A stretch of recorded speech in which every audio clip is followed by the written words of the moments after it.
माशाल्लाह जबरदस्त। अस्सलाम वालेकुम वीवर्स, कैसे हैं आप सब लोग। उम्मीद करती हूँ सब ठीक ठाक होंगे। और आज हम बना रहे हैं आलू के कटलेट्स।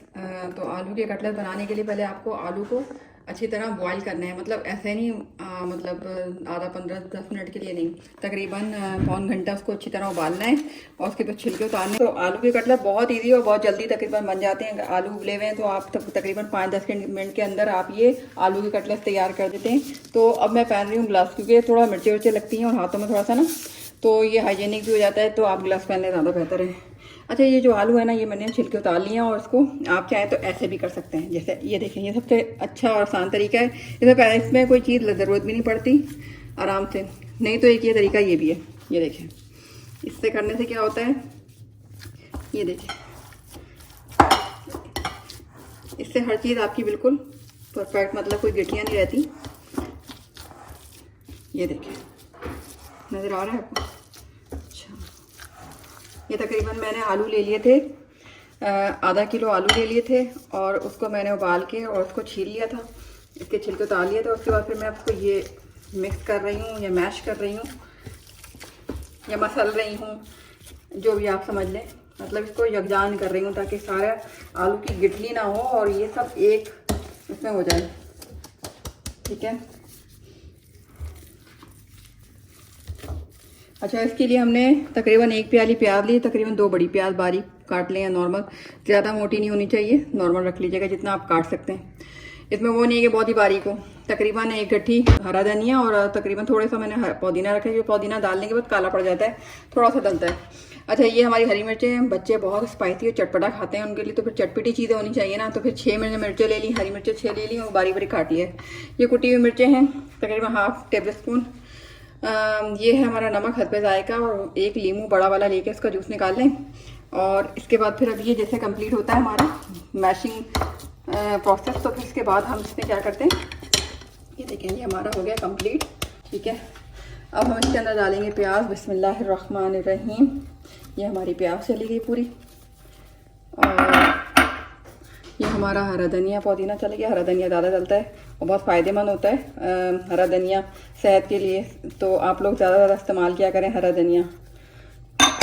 ये हमारी हरी मिर्ची हो गई। आप चाहे तो कम ले सकते हैं, आपको कम पसंद है। बच्चे बहुत शौक से खाते हैं, हमें डालना पड़ता है बच्चों के से, क्योंकि हमारा खाने ही बच्चों के लिए बनते हैं या मियाँ के लिए बनते हैं। ये हमारा लीमू आ गया। ठीक है, इसको देख लीजिएगा, कोई अगर इसमें एक भी वो बीज हुआ तो वो निकल जाएगा। मेरे में इसमें एक निकला है, जबकि मैंने देखा था अच्छी तरह। ये हमारी कुटी हुई मिर्ची आ गई। ठीक है, नमक थोड़ा सा डालेंगे, फिर बाद में देखेंगे जब मिक्स करेंगे। तो इसको हमने अपने दोनों हाथों से मिक्स करना है। तो ये बड़ा चटपटा सा, बड़े मज़े के बनते हैं। आप इसको सैंडविच में भी डाल के खा सकते हैं, कटलेट बना कर। कटलेट तो मैं वैसे ही बना रही हूँ, कटलेट की जगह मतलब आप वैसे भी आम रूटीन में इसको अपने वो होती है समोसे की पट्टी, आप समोसों की पट्टी के अंदर भी ये पेस्ट डाल सकते हैं। आप चाहें तो इसके अंदर चिकन भी ऐड कर सकते हैं, तो वो चिकन और आलू के ये कटलेट तैयार हो जाएंगे। ठीक है, उसमें आलू और चिकन हम वजन लेने होंगे। ये देखें, ये हमारा इसके अंदर तैयार हो गया। बहुत इजी और बहुत झटपट बनने वाला है ये, और बड़े मज़े के लगते हैं। ये सर्दियों में तो बहुत ही मज़े के लगते हैं, मैं तो बहुत शौक से खाती हूँ ये, क्योंकि आलू इस सीज़न में बड़े अच्छे आए हुए हैं। वैसे तो मीठे होते हैं, मगर ये इसका बिल्कुल अच्छे। ये देखें ना, एक भी इसमें गिल्टी नज़र नहीं आ रही है आपको। देखें, अब मैं इसमें नमक चेक कर देती हूँ, नमक अगर कम है तो वो डाल देती हूँ, फिर इसके बाद बनाने का प्रोसेस दिखाते हैं। अच्छा, इसको चखने के लिए आप हाथ मत डालिएगा, क्योंकि फिर ख़राब हो जाएंगे। पेस्ट अगर थोड़ी देर रखना है ज़्यादा टाइम के लिए, तो मैं तो क्या करती हूँ, इस पेस्ट को टिकिया बना के रख लेती हूँ। थोड़ा चेक करते हैं, मुझे नमक कम लग रहा है।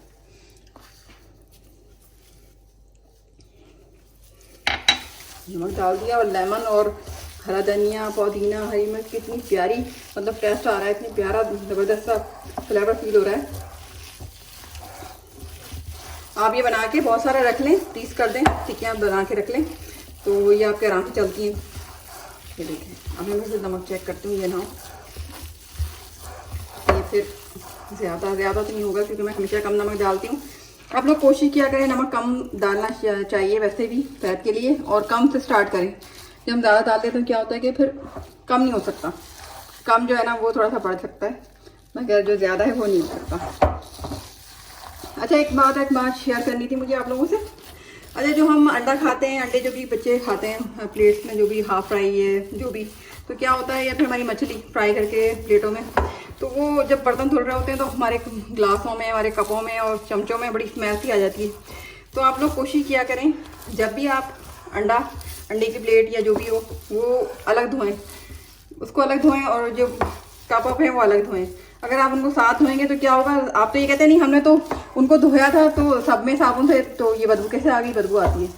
आप पहले अपने जो पहले वाले बर्तन हैं जिसमें आपने मछली और अंडे नहीं बनाए, तो वो उनको पहले धो लें, आखिर में फिर आप ये धोएं और उनको अच्छी तरह धो के अलग रख लें, तो उनमें स्मेल नहीं आएगी। थोड़ा सा लेमन भी डाल दें, अपने जो भी आपका बर्तन धोने का पाउडर है या लिक्विड है, तो उससे भी ऐसा होता है कि इसमें स्मेल खत्म हो जाती है। कबाब का मसाला तैयार हो गया। अब हम इसको ये देखें ऐसे हमारे तेली में लेके ना, इसको ऐसे बड़े बड़े बनाने, छोटे छोटे नहीं बनाने, छोटे बनाएंगे तो बिखर जाएंगे। तो पहले हमने क्या करना है, हमने कॉर्नफ्लोर लिया है, ठीक है, जितना भी आपके होंगे उसके हिसाब से अपना कॉर्नफ्लोर ले लीजिएगा। मैं तकरीबन 4 टेबलस्पून कॉर्नफ्लोर लिया है। ये ब्रेड क्रम्ब है, ब्रेड क्रम्ब आपके पास नहीं है, आप घर में जो डबल रोटी होती है या पापे होते हैं उसको अच्छी तरह ना, पहले पापों को अच्छी तरह माइक्रोवेव में रख के इसको वो ड्राई कर लें, उसके बाद फिर आप उसको ग्राइंड कर लें किसी भी मशीन में, नहीं तो आपके पास वो जो होता है मामदस्ता उसमें कर लें। तो ये हमारे ब्रेड क्रम्ब हो गए, ये हमारा अंडा हो गया। तकरीबन मैंने 2 या 3 अंडे लिए, ब्रेड क्रम्ब तकरीबन 1 कप लिया, और ये हमारा आलू का कबाब तैयार हो गया, आलू का कटलेट्स तैयार हो गया, ठीक है। पहले हम इसको क्या करेंगे, ये देखें, पहले हमने कॉर्नफ्लोर में डाला, ये देखें, ठीक है, फिर हमने डाला अपने अंडे के अंदर,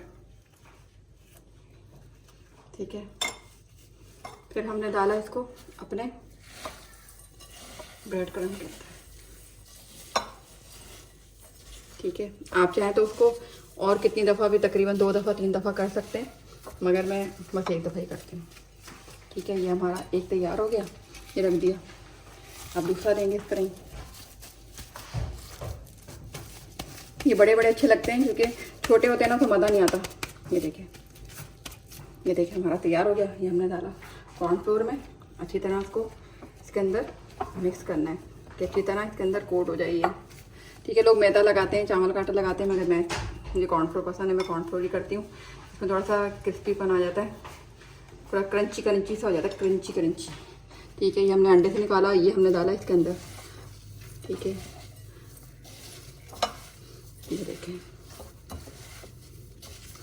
ये मैंने बाजार से लिए हैं ब्रेड क्रम्ब, आप चाहें तो घर में बना सकते हैं, ब्रेड क्रम्ब का कोई मसला नहीं है। मैंने आपको पापे का और डबल रोटी का बता दिया, उससे आप बना सकते हैं। ये हमारा तैयार हो गया एक और। इसी तरह हम 1 बाय 1 लेते रहेंगे और उसको बनाते रहेंगे।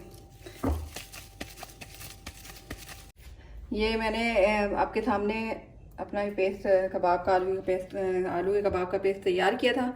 अब ये मैंने ब्रेड क्रम्ब और सब चीज़ लगा के, ये तकरीबन मेरे 11 से 12 हो गए।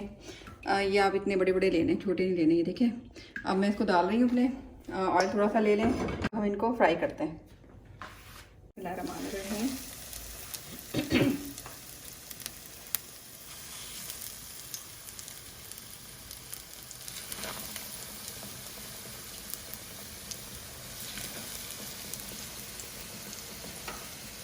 ये देखें कितने प्यारे लग रहे हैं। अरे ज़्यादा आंच पे नहीं पकेंगे और ज़्यादा तेज़ आंच पे नहीं रखे जाएंगे क्योंकि ये नीचे जलना शुरू हो जाएंगे। तो हल्की आंच पे बनाना है।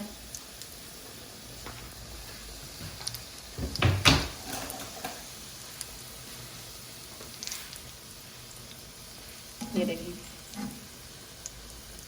और इसको बड़े आराम से और बड़ी मोहब्बत से बनाना होता है, एकदम आपने नहीं करना क्योंकि टूट भी सकते हैं। जबकि मैंने इसमें ब्रेड क्रम्ब भी लगाए हुए हैं, इसके अंदर मैंने अंडा भी लगाया हुआ है और हमारा कॉर्नफ्लोर भी है। फिर भी देखें, ये कबाब हमेशा बड़े प्यार से मोहब्बत से बनते हैं।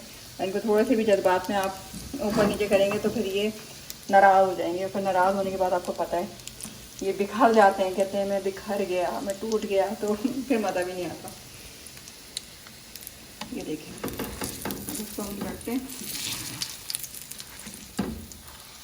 ये देखें, ये कलर आएगा आपको और ज़्यादा करना है मतलब क्रिस्पी, तो आप और कोटिंग करेंगे, 2 दफ़ा कर लें, 3 दफ़ा कर लें, ठीक है। ये देखिए,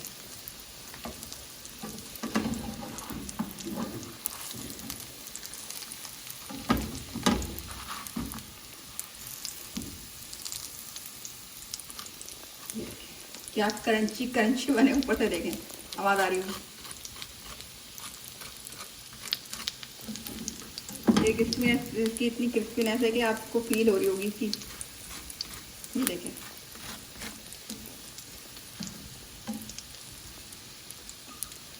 आप ये बना के रख लें और उसके बाद जब आपको खाना हो तो फ्रीजर से कबाब तैयार हो गए, आप उसको तल लें। और तलने के लिए वही बात है कि आपको हल्की आंच पे बनाना है, ज़्यादा ऑयल नहीं डालना। ज़्यादा ऑयल डालने से वैसे भी कबाब जो भी चीज़ बनाएं कम ऑयल में बनाया करें, ये हेल्थ के लिए अच्छी होती है। और ज़्यादा ऑयल में क्या होता है, जो भी चीज़ हम फ्राई कर रहे होते हैं सिर्फ रोस्ट के अलावा, तो वो फिर बहुत ज़्यादा ऑयल में क्या होता है कि वो चीज़ अपनी जो उसकी लेवल होता है या उसका जो मतलब ये टेक्सचर होता है वो बिखरना शुरू हो जाता है। हमेशा तली हुई तलने वाली फ्राई वाली चीज़ें जो होती हैं हमेशा कम ऑयल में तली जाती हैं। हाँ, अगर आप डीप फ्राई कर रहे हैं तो उसमें आपको ऑयल बहुत ज़्यादा चाहिए होता है, क्योंकि डीप फ्राई में क्या होता है कि हम अंदर तक को करते हैं, मतलब फ्राई करते हैं। ये तो हमारे ऑलरेडी वैसे ही हमारा आलू मैश होके उबल के तैयार था। उसमें सारे जो मसाले हमने डाले हैं वो तो वैसे ही इतने वो हैवी नहीं होते या इतने कच्चे नहीं होते कि हमें ज़रूरत पड़े उसको पकाने की। आप इसमें चाहें तो बीच में चीज़ भी डाल सकते हैं। ये मैं आपको एक एडिशनल बता रही हूँ, इसमें बीच में आप चीज़ की भी जो है ना एक पीस लगा लें और फिर उसको उसमें कबाब बना के उसके अंदर फ्राई कर सकते हैं। बहुत सारे इसके अंदर चीज़ें हैं, आप चीज़ कर सकते हैं, चिकन मिक्स कर सकते हैं इसी पेस्ट के अंदर, और आपको इतने मज़े का लगेगा। मैं सिर्फ सिंपल बना रही हूँ अपने ये आलू के कटलेट, और ये भी बहुत मज़े के बनते हैं। आप पराठे के साथ खा सकते हैं, इसके साथ ग्रीन चटनी ले लें, या फिर आप इसके साथ दही का रायता, वो बहुत ज़बरदस्त लगता है इसके साथ। तो आप बनाएं और मुझे बताएं कैसा बना। मुझे प्लीज़ सब्सक्राइब कीजिएगा, लाइक कीजिएगा, और अपने कमेंट्स में मुझे बताइएगा। आपको अच्छा लगे तब बताइएगा और नहीं अच्छा लगे जब भी बताइएगा। ना बहुत ज़्यादा ख्याल रखिए।